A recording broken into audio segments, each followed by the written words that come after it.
सारखं तर एका सेकंदात सुद्धा होतं. अमृता 1 2 3 म्हटलं की नाव विसरले. अमृता नाव काय तुझं नाही आठवणार.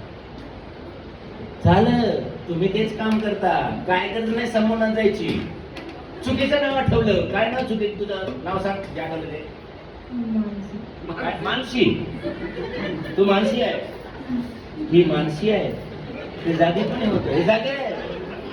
म्हणून तर सांगतो तुम्ही लक्षात ठेवा. हे सगळं 100% तुमच्या डोळ्यावर विश्वास बसत नसेल. आपण बाबासाहेबांचे बच्चे आहोत. एवढ्या लवकर कधी विश्वासच ठेवत नाही. आम्ही आमच्यावर ठेवत नाही. दुसऱ्या गोष्टी ठेवायला प्रॉब्लेम आहे. ठीक आहे. ओके. पुन्हा आता डोक्यावर हात आत्मसूत कशा काम करतात. चुकीचं जरी फीड केलं ना, समजा मी सांगितलं चुकीचं आठवलं तर तिनं जर म्हटलं माहिती मी अभ्यास करतो लक्षात राहतो वेळेवर आठवतो तुझे 5% वाढतील मला. तू आता तू अभ्यास केला की तुला सगळं आठवेल. टेन्शन घेऊ नकोस. 3दा डोक्यावर हात फिरव. याला आत्मसूचना कशा काम. आणि मनातल्या मनात म्हणायचं मी हात 3दा फिरवलं की माझं ओरिजिनल नाव आठवेल. काय नाव तुझं सुद्धा सांग. मानसी. ओके.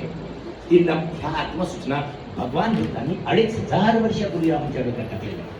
आणि या आधारावर हा धम्म पूर्ण बाहेर देशात गेला. फक्त संरक्षणाची आमच्याजवळ थोडी पर्याय व्यवस्था कमी होती. एवढंच मग करा. भगवान बुद्धांना नाव कोण ठेवणार आहे.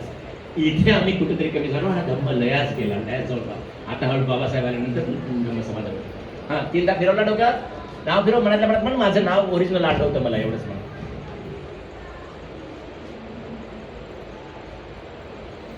या इकडे काय नाव तुमचं गायकवाडजी. या इकडे इथून कोण गेलं होतं. डोळे आणि हात चिकटले होते. कोणाचे चिकटले होते. तुमचे चिकटले होते. या इकडे